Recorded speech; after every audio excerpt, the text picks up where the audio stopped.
Hello guys, मैं स्वाति वैष्णव स्वागत करती हूँ आपका हमारे यूट्यूब चैनल में।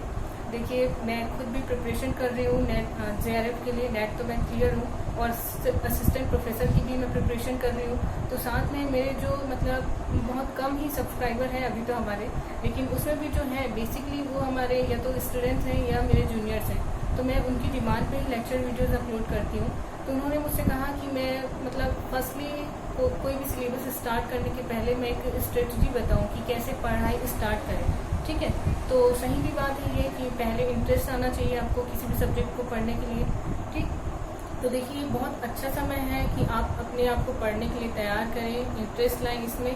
इसके लिए हम कुछ टिप्स आपको यहाँ पे शेयर कर रहे हैं। प्लीज़ आखिर तक वीडियो देखिएगा, उससे आपको क्लियर हो जाएगा। फिर आपको आई थिंक कि कोई भी जो डाउट है इससे रिलेटेड वो क्लियर हो जाएगी। ठीक है, तो देखिए, सबसे पहले तो हम ये देखें कि सिलेबस तो आपके पास होना ही चाहिए। आप नेट का फॉर्म भरे हो या ना भरे हो, कभी ना कभी तो मास्टर डिग्री के बाद आपका उद्देश्य यही रहेगा कि मैं नेट क्लियर करूँ। तो क्यों ना आप अभी से प्रिपरेशन करें। ठीक है, देखिए, कोई भी चीज़ रातों रात तो सफलता मिलती नहीं है। मैंने खुद फर्स्ट अटेम्प्ट में नेट क्लियर नहीं किया था, और कुछ लोग ऐसे भी होते हैं जो फर्स्ट अटेम्प्ट से ही JRF क्लियर कर लेते हैं। ठीक है, तो वो बहुत ब्रिलियंट है, हम उनकी बात नहीं कर रहे हैं। हम एक नॉर्मल स्टूडेंट हैं, ऑर्डिनरी। ठीक है, तो हमको कि हम खुद से मोटिवेट नहीं हो पाते हैं। कोई हमको मोटिवेट करे, कोई हमको समझा दे।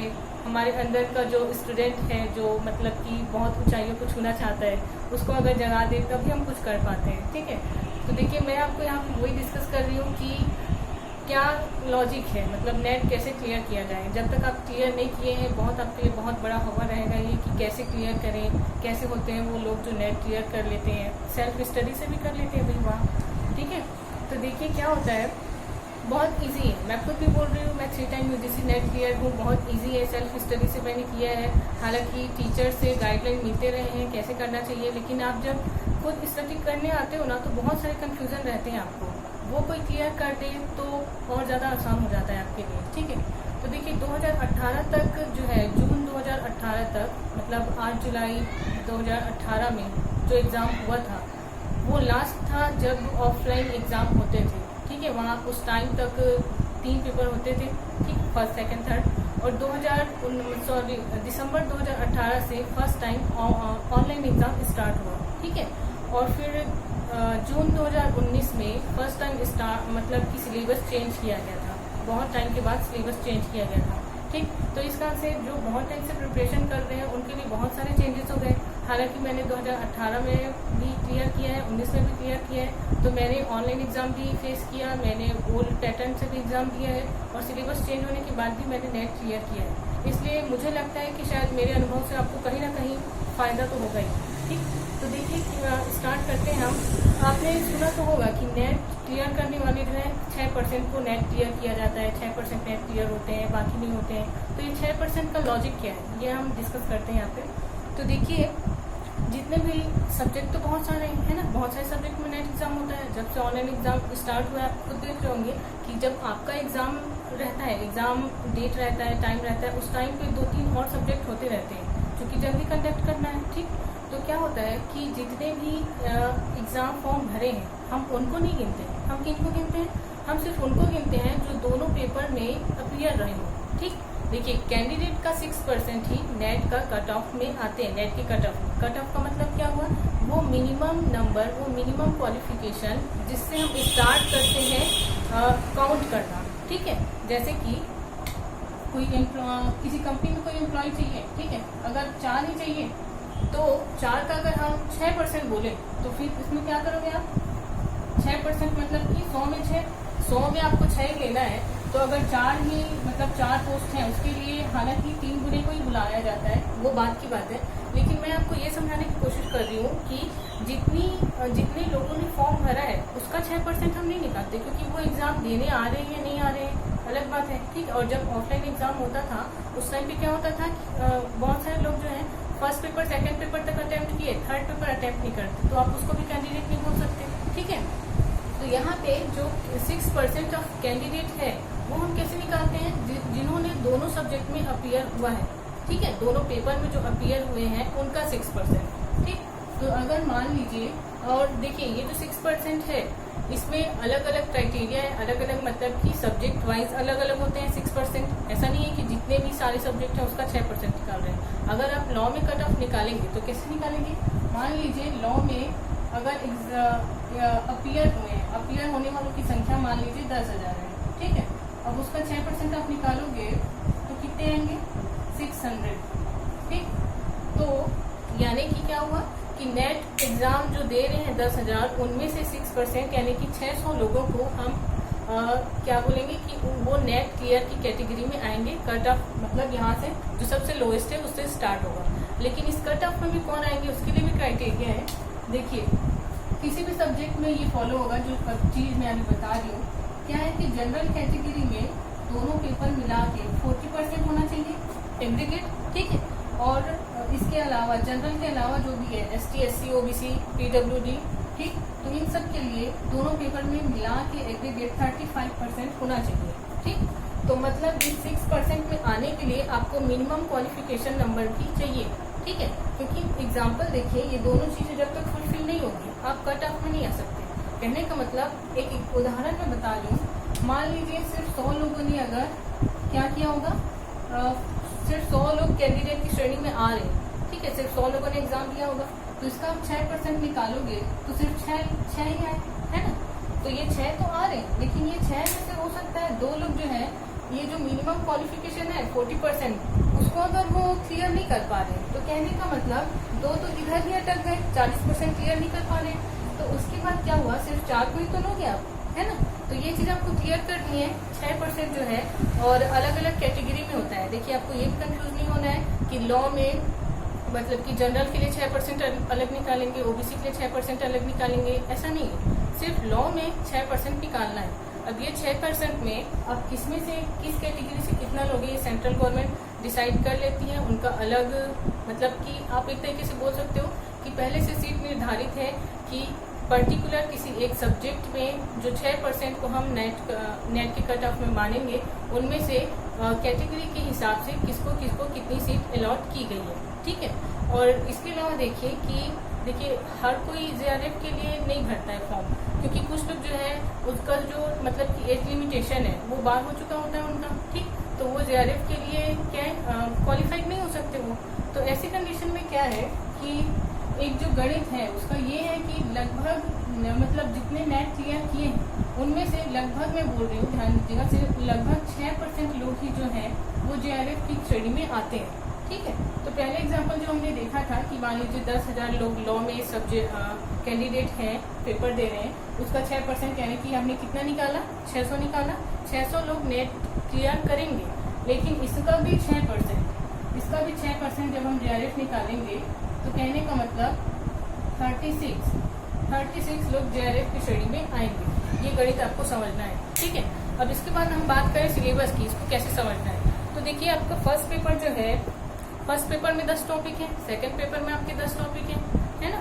तो फर्स्ट पेपर में जो चीजें आपको पढ़नी है, शिक्षण अभिवृत्ति हो गया, शोध अभिवृत्ति, बोध संप्रेषण, गणितीय तर्क, युक्ति युक्त तर्क, और जिसमें देखिए बहुत सारा सिलेबस है, सबको मैं इस वीडियो में डिस्कस नहीं कर सकती, तो आप उसको देख लीजिएगा। मेरे कहने का उद्देश्य सिर्फ ये है कि आप पहले देखिए हर चीज को एक बंदा पूरी तरह से पढ़ सके, पूरी तरह से समझ सके, ये पॉसिबल नहीं हो पाता, ठीक है।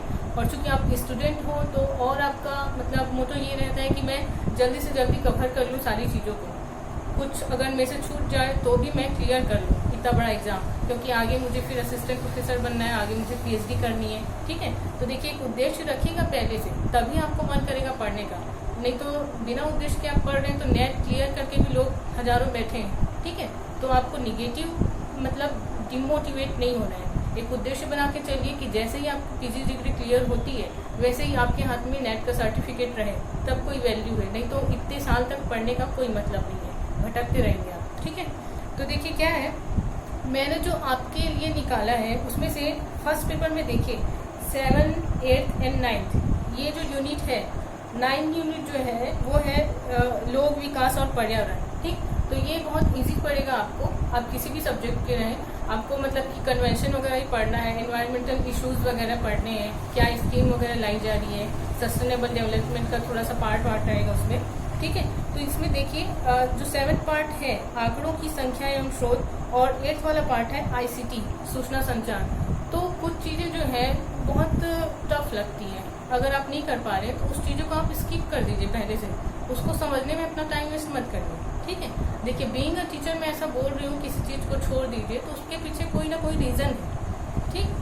क्योंकि अगर मैं अगर सारी चीजों को पढ़ाऊंगी तो मैं नहीं बोलूंगी कि छोड़िए, लेकिन एक स्टूडेंट के नाते, मैं भी स्टूडेंट हूँ, स्टूडेंट के नाते मैंने जो स्ट्रेटजी बनाई थी उसको मैं आपसे शेयर कर रही हूँ, पर्सनल चीज मैं शेयर कर रही हूँ आपसे, ठीक। तो देखिए जो चीजें आपको टफ लग रही हैं, जो आपको टाइम वेस्ट लग रही हैं, और जिसको पढ़ने में आप जो टाइम लगा रहे हो उसके बजाय आप किसी और चीज को बहुत अच्छे से समझ सकते हो, बहुत अच्छे से रट सकते हो, तो वो चीज आप उस मतलब जो टाइम है अपना वैल्यूएबल टाइम आप उसमें दीजिए, ठीक है। सारी चीजों को थोड़ा थोड़ा करने से बेहतर है कि आप कुछ चीजों को बहुत अच्छे से करें। ये चीज मैंने पहले भी डिस्कस की थी आपसे। तो देखिए वही है, क्योंकि आप पहले सोच लीजिए कि हम साल भर पढ़ते रहे, नेक्स्ट साल भर नहीं पढ़ पाओगे, आप बोर हो जाओगे, ठीक है। तो एग्जाम डेट आने के बाद ही रियल जो स्टडी है वो स्टार्ट होती है, किसी भी एग्जाम की बात हो या किसी भी स्टूडेंट की बात हो, ठीक है। तो यहाँ पे देखना है आपको, आप पहले से निकाल लीजिए कि आपको किसमें कितना स्कोर करना है। देखिए नेट के सिलेबस में लिखा है, फर्स्ट पेपर में भी लिखा है, सेकंड पेपर में भी लिखा है कि हर टॉपिक से, मतलब कि फर्स्ट पेपर में तो चूंकि 50 क्वेश्चन आने हैं ना, और 10 टॉपिक है, तो हर टॉपिक से, हर यूनिट से सिर्फ 5 क्वेश्चन आने हैं, ये इसके सिलेबस में दिया हुआ है। लेकिन जब से ऑनलाइन एग्जाम स्टार्ट हुए हैं हमको देखने को मिल रहा है कि कुछ यूनिट ऐसे भी हैं जिससे 6 या 7 क्वेश्चन आ जाते हैं, कुछ क्वेश्चन ऐसे हैं जिससे 5 ही आ रहे हैं, कुछ में 5 से कम आ रहे हैं। जनरली डाटा इंटरप्रिटेशन है और जो रीडिंग कम्प्रीहेंशन है बोध जो है यूनिट 3 में आपका, तो उससे तो 5 आने ही हैं, वो कंफर्म है, ठीक है। तो देखिए आप तो पहले से ये रणनीति तैयार कर लीजिए कि आपको कितना स्कोर करना है। अब आप मतलब पीजी डिग्री कर रहे हैं और नेट के इच्छुक भी हैं, तो आपको इतना तो पता होगा कि इससे पहले मतलब जो प्रीवियस एग्जाम्स हैं उसमें आपकी कैटेगरी से कितने कट ऑफ परसेंट आते हैं, तो आपको उसके हिसाब से तैयारी करनी है बेसिकली। तो देखिए मान लीजिए यहाँ पे अगर जनरल कैटेगरी के हैं, लॉ सब्जेक्ट पे डिस्कस करते हैं, तो आमतौर पे 58% या 60% ये आपका है नेट क्लियर का, JRF इससे ज़्यादा रहता है। अब अगर आपको इतना परसेंट लाना है 58, मान लीजिए 60%, ठीक है, तो आपको फर्स्ट पेपर में कितना लाना है और सेकंड पेपर में कितना लाना है। सेकंड पेपर में होते हैं 100 क्वेश्चन, फर्स्ट पेपर में होते हैं 50 क्वेश्चन, ठीक है। तो आप पहले से तैयार कर लीजिए। मान लीजिए आपको फर्स्ट पेपर में 30 क्वेश्चन सही बनाने हैं, 30 क्वेश्चन अगर आप सही बना रहे हैं, कहने का मतलब 60 मार्क्स इसमें हो गए, ठीक है। मान लीजिए लॉ में आपको बनाना है 70 क्वेश्चन सही, 70 क्वेश्चन सही बना रहे हैं, मतलब कि 140 मार्क्स इसमें हो गए, ठीक। अब टोटल 60 मार्क्स, टोटल 140 मार्क्स, कुल मिला के कितने हुए 200। अब 200 में चूंकि देखिए नेट में 1% कितने नंबर का बन रहा है, टोटल नंबर इसमें कितने हैं। फर्स्ट पेपर आपका हो गया 100 मार्क्स का, सेकंड पेपर हो गया 200 मार्क्स का, मतलब कि टोटल नंबर आपके 300 है, इसमें से आउट ऑफ आपने 200 अगर की पाया है, ठीक है। तो इसमें क्या हुआ 3 नंबर का 1% बनता है।